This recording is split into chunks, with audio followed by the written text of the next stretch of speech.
जी। सिर्फ गिनती की 5 सीटें हैं जहां पर इलेक्ट्रॉल ने दोनों बड़े अलायंस को, एक को बाहर कर और एक किसी सरप्राइजिंग कैंडिडेट को जिताया है। जिसका उदाहरण अगर मैं आपको दूं, अमृतपाल है पंजाब में, जेल में थे, भावनाओं के अंदर उनको लोगों ने वोट दिए। या चंद्रशेखर आज़ाद हैं, नगीना से वो जीते और बसपा वहाँ पर कितने वोट शेयर पर रहेगी। अगर मैं बात करूँ पंजाब की ही सीट का, तो शायद पूरे नॉर्थ इंडिया में एक फिरोजपुर की सीट है जिसमें 4 पॉलिटिकल पार्टीज compete करी और 12,000 के अंदर हार जीत का फैसला हुआ लोकसभा में। बड़ा शॉकिंग था। और कोई दूसरी सीट नहीं है जहाँ तीसरे कैंडिडेट को भी 12,000 के अंतर में लाया गया।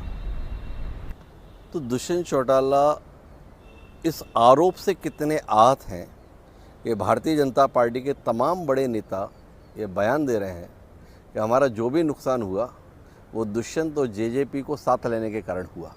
बहुत भ्रष्टाचार किया दुष्यंत चौटाला जी की पार्टी और दुष्यंत चौटाला ने, इसकी कीमत हमें चुकानी पड़ी। 1 रुपये का भ्रष्टाचार का आरोप बताओ जी।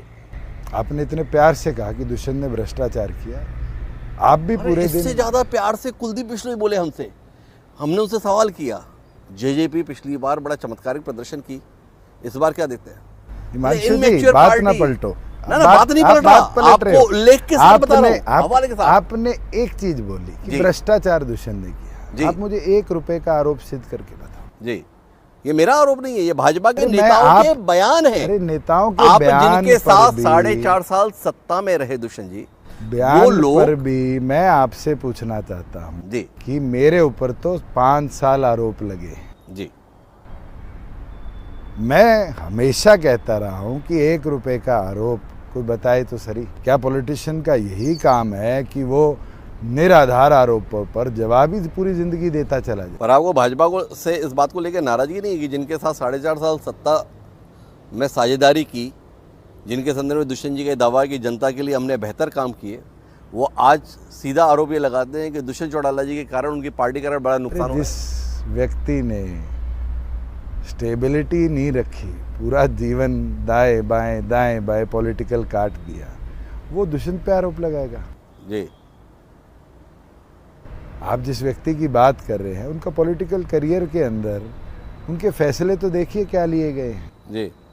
और भारतीय जनता पार्टी का शीर्ष नेतृत्व भी जांच वांच की बात कर रहा था, आपको याद होगा। मैं तो खुल के कहा था कराइए, 3 महीने थे, क्यों नहीं कराई जी? आप क्या समझ पाए क्यों नहीं कराए? अरे कोई चीज होगी जब भी तो कराओगे। टीवी पे बोलना तो बहुत आसान है, तो ऐसा बोलने की नौबत क्यों आती है? इन लोगों को अब आपका साथ भविष्य चाहिए नहीं?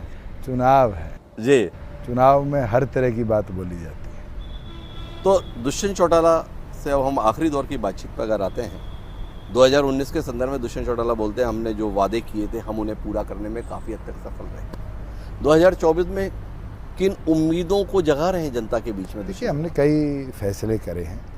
जैसे महिलाओं के लिए हम 50% पंचायती राज में हिस्सेदारी लाए थे। अगर अब सरकार बनती है, आपने देखा होगा हर रोज़ चलता है टीवी के अंदर, वुमेन सिक्योरिटी की बात करी जाती है।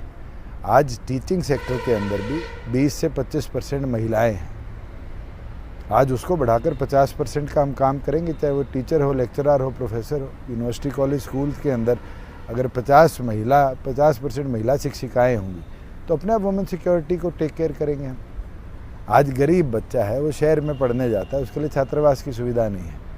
हमारा संयुक्त वादा है कि प्रत्येक ज़िले में, प्रत्येक सब डिवीज़न में अम्बेडकर छात्रावास हम खोलेंगे और उस छात्रावास से वो अपॉर्चुनिटी देंगे। जो डिजिटल लाइब्रेरी हमने 1200 गांव में बनाई है, वो हरियाणा प्रदेश के 6800 गांव के अंदर हम लेकर जाएंगे। एटलीस्ट कोचिंग का इंफ्रास्ट्रक्चर गांव की चौपालों तक हम पहुंचा पाए। हम प्रदेश के अंदर जैसे इरिगेशन कोर्सेज हैं, जिसको खाल बोलते हैं, खाल की व्यवस्था में भूपेंद्र हुड्डा एक प्रतिबंध लगा गए थे कि 20 साल तक खाल रिपेयर नहीं होगा। उसको रिपेयर मॉडल को हम 10 साल पे लाने का काम करेंगे और नए खाल बनाने की अवधि जो है तोड़कर पूरे को, उसको 15 साल पर लाने का काम करेंगे। तो कुल मिला के इन वादों के साथ दुष्यंत चौटाला है।